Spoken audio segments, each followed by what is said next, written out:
మనం మన స్పౌజులు, మన పార్ట్నర్లు ఉంటారు కదా లైఫ్‌లో. వాళ్ళు ఏదన్నా పబ్లిక్‌గా ఏదన్నా ఒక తప్పు లాంటిది చేసినప్పుడు మనం ఏం చేస్తామంటే, వాళ్ళని సరైన దారిలో పెట్టడానికి ప్రయత్నం చేస్తాం.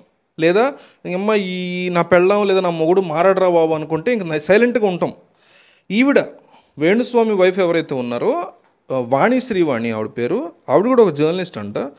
ఆవిడ మాట్లాడిన మాటలు చూస్తే ఇట్లా ఫ్యూజ్ ఇట్ట ఎగిరిపోయింది అసలు నాకు. ఏం మాట్లాడుతున్నారు కూడా ఆవిడ నాకు అసలు అర్థం కావట్లేదు. సెన్స్‌లెస్‌గా మాట్లాడుతున్నారు.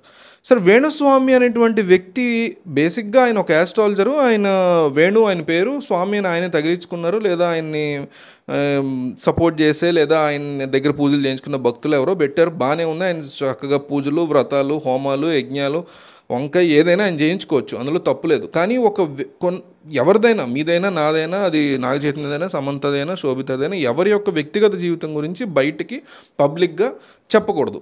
ప్రిడిక్షన్ పేరుతో చెప్పకూడదు. మంచి అయినా సరే నేను మంచికి కూడా ఇది చెప్తున్నా. చాలా అద్భుతంగా ఉంటుంది వీళ్ళ జీవితం. నాగ చైతన్య శోభిత లేదా నాగ చైతన్య సమంత జీవితాంతం చచ్చిపోయే వరకు కూడా కలిసే ఉంటారు. చచ్చిపోయేటప్పుడు కూడా 100 ఏళ్ల తర్వాతే వాళ్ళు చచ్చిపోతారు. ప్రపంచంలోనే అతి గొప్ప పేరుగా వీళ్ళిద్దరూ ఎదుగుతారని సమంత నాగ చైతన్య అయినా సమంత శోభిత అయినా నాగ చైతన్య శోభిత అయినా చెప్పినా ఇది నేను యాక్సెప్ట్ చేయను. ఎందుకంటే పర్సనల్ వ్యవహారాల గురించి అడిగినప్పుడు వెళ్ళి మనం కలిసి అప్పుడు చెప్పడం వేరు.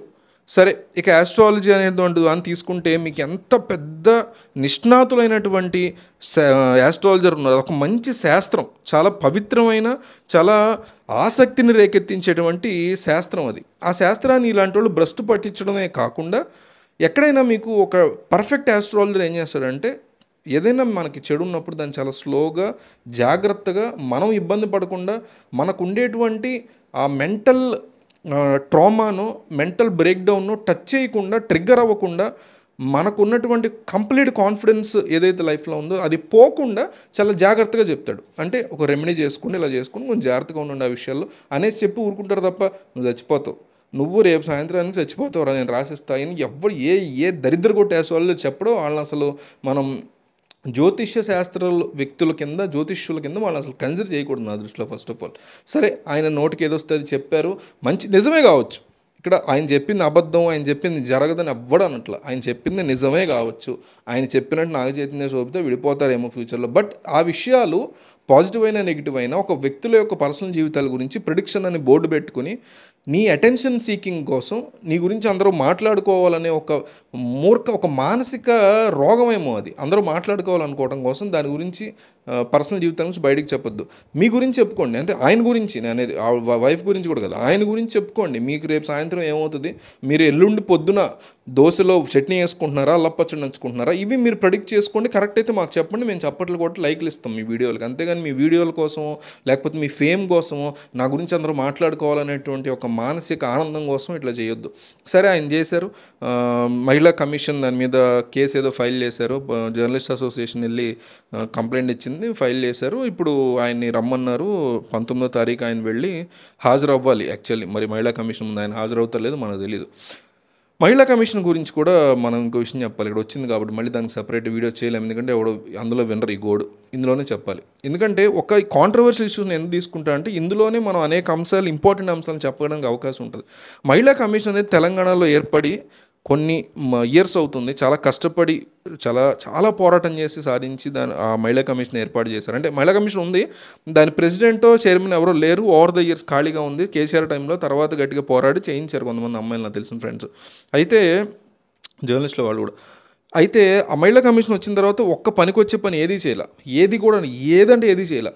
పిల్లల కిడ్నాప్లని, లేకపోతే ఆడపిల్లల రేపులని, లేకపోతే గురుకుల పాఠశాలల్లో పిల్లలకి విషాహారం అని, పిల్లల పట్ల మొలస్టేషన్ జరుగుతుంది, లైంగిక వేధింపులు ఇవన్నీ జరుగుతుంటే వీటి గురించి వాళ్ళు ఏం పోరాడలా. సడన్గా నాగ చైతన్య శోభిత అని ఎవరో ఇట్లా ఆస్ట్రాలజర్ అనగానే దాని మీద మాత్రం కేసు ఫైల్ చేశారు. నేను చెయ్యొద్దంటే దిస్ వెరీ గుడ్ థింగ్. కానీ దీనికంటే అవి చాలా ఇంపార్టెంట్ కదా. ఒక సెలబ్రిటీలు ఇద్దరు గురించి ఎవడో నోటు దూలగా ఉన్నటువంటి ఒక జ్యోతిష్యుడు మాట్లాడిన దానికంటే ఎన్నో రెట్లు చాలా ఇంపార్టెంట్ విషయాలు అవన్నీ. వాటి గురించి మరి మహిళా కమిషన్ అంటే వాళ్ళ పాయింటే అది కదా. వాళ్ళు ఇలాంటి వాటి గురించి కూడా ఎక్కువ గురించి కాదు, అసలు వాటి గురించే చేయాలి. ఎప్పుడన్నా ఖాళీ ఉండి ఏం బోర్ కొడుతుందంటే ఇట్లాంటి వాళ్ళని బట్టి రావాలి. అయితే అట్లా అట్లా మహిళా కమిషన్ కూడా అత్యంత నీచమైన స్థితిలో ఉంది, దౌర్భాగ్య స్థితిలో ఉందని చెప్పడానికి ఇది చెప్తున్నా ఈ పాయింట్ ఇన్వాల్వ్ చేసా ఇందులో. సో అయితే వేణుస్వామిని ఇట్లా పిలుస్తున్నారు, వీళ్ళు ఏదో మాట్లాడతారో చర్యలు తీసుకుంటారు, గవర్నమెంట్ సిఫార్సు చేస్తాయి కమిషన్స్, గవర్నమెంట్ చాలా సీరియస్గానే యాక్షన్ తీసుకుంటాయి, ఎప్పుడైనా మహిళా కమిషన్ చెప్తే ఖచ్చితంగా వింటాయి. సరే అదా. అయితే ఈ మొత్తం వ్యవహారం మీద వాణి శ్రీవాణి అనేసి ఈయన వైఫ్ ఆవిడ మాట్లాడుతూ రివ్యూలు రాయట్లేదు సినిమాల గురించి, సినిమా రిలీజ్ అవ్వక ముందో లేకపోతే అయిన తర్వాత దానికి విశ్లేషణ చేయట్లేదు. సినిమా గురించి మాట్లాడడానికి, సినిమా హీరోయిన్ వ్యక్తిగత జీవితం గురించి మాట్లాడడానికి తేడా లేదా? అది కూడా తెలియదా? ఆవిడ ఒక జర్నలిస్ట్ అంటున్నారు, మినిమం ఆ మాత్రం కూడా ఐడియా లేకుండా ఆవిడ ఎట్లా ఉన్నారు అంటే ఏం చెప్పాలి వీళ్ళ గురించి? అందుకే అట్లా పెట్టాల్సి వచ్చింది టైటిల్. అట్లా ఉన్నారు మీ ఇద్దరు, మీకు అట్లా సాగుతుంది, మేము చూస్తున్నాం, మీరు చెప్పే సోది మీరు చెప్తున్నారు, మేము వింటున్నాం, అట్లా అట్లా అంతా చక్కగా సరదాగా సాగుతుంది మీకు. మీరు ఆవిడ చూడండి, ఆవిడ ఇన్స్టాగ్రామ్కి వెళ్ళి ఆవిడ మాట్లాడిన మాటలు అసలు సంబంధమే లేదు. మంచు విష్ణువు లాక్కొచ్చారు, ఎందుకు లాక్కొచ్చారు నాకు అర్థం కాలేదు. దీనికి మంచు విష్ణుకి ఏం సంబంధం దీంట్లో? సరే ఆయన ఏదో చేస్తున్నాడు యూట్యూబ్ వాళ్ళు అంటే అదంతా డిఫరెంట్ స్టోరీ. ఒక సినిమాని చూసి లేదా రావడానికి ముందు టీజర్ చూసి ట్రైలర్ చూసి ఆ సినిమా బాగుందో, ట్రైలర్ బాగుందో బాగాలేదో అంటే అదొక చిరంజీవి సినిమా అనుకుందాం, ప్రభాస్ సినిమా అనుకుందాం. ప్రభాస్ వ్యక్తిగత జీవితం గురించి ఉంటుందా, లేదా డైరెక్టర్ వ్యక్తిగత జీవితం గురించి ఉంటుందా, లేకపోతే ఇంకేది ఉంటుంది? ఎవరైనా సరే వేణుస్వామి అలాగే శ్రీవాణిల యొక్క వ్యక్తిగత జీవితం గురించి మాట్లాడినా వాళ్ళ మీద కూడా మేము ఇట్లాగే ఫైట్ చేస్తాము, ఇక్కడ మొహమాటం ఏం లేదు. రేపొద్దున మీ జోలికి ఎవడన్నా మీ పర్సనల్ జీవితాలు మీకు సంబంధించి మీకేదో అవుతుంది ఫ్యూచర్లో ఎవడన్నా ప్రిడిక్షన్ చెప్పినా నెంబర్ 1, లేదా మీ ఇద్దరి మధ్య ఏదో ఇబ్బందులు ఉన్నాయని కావాలని గాసిప్స్ సృష్టించినా నిజంగా ఉన్నా సరే మాకు అనవసరం. బయటికి వ్యక్తిగత జీవితాల గురించి ఇష్టం వచ్చినట్టు మాట్లాడితే అంటే అంటిల్ అండ్ అన్లెస్ వాళ్ళు స్టేట్మెంట్స్ ఇస్తే తప్ప, మీరో లేకపోతే మీ హస్బెండో లేకపోతే శోభితనో నాగ చైతన్యనో లేదా సమంతనో ఇంకొకళ్ళో అట్లా బయటికి వచ్చి స్టేట్మెంట్ ఇవ్వకుండా మేము ఓన్ స్పెక్యులేషన్స్ కానీ మేము ఓన్ ఆస్ట్రాలజీ కానీ ఎవరి గురించి మాట్లాడినా, రేపొద్దున మీ హస్బెండ్ గురించి మీ గురించి మాట్లాడినా మీ తరఫున నిలబడి మేము వాళ్ళ కోసం పోరాటం చేస్తాము, మీకోసం మేము ఫైట్ చేస్తాం వాళ్ళకి ఎగనెస్ట్గా, అందులో క్వశ్చనే లేదు. హోల్ పాయింట్ ఏంటంటే ఆయన ఏదన్నా తప్పు మాట్లాడినప్పుడు, ఆయన ఏదన్నా పబ్లిక్గా ఆయనకు కావాల్సినటువంటి ఫేమ్ కోసం ఆయన ఏదో మాట్లాడినప్పుడు డెఫినెట్లీ అది రాంగ్ అని తెలిసినప్పుడు మీకు కుదిరితే స్పౌజ్గా ఆయన సరిచేయండి. లేదు ఆయన వినడని మీకు అనిపిస్తే మీరు సైలెంట్గా ఉంటూ ఉత్తమం లేదు. ప్రశాంతంగా మీరు సైలెంట్గా ఎప్పుడు ఉన్నట్టు ఉంటే పాపం ఆవిడ ఎలా వేగుతున్నారా బాబు ఇంతో అనుకుని ఊరుకుంటారు తప్ప, మీరు కూడా అట్లా ఆయన వెనకేసుకు రావడం కోసం ఏదేదో మాట్లాడితే చాలా ఇంకేమనాలో తెలియట్లేదు.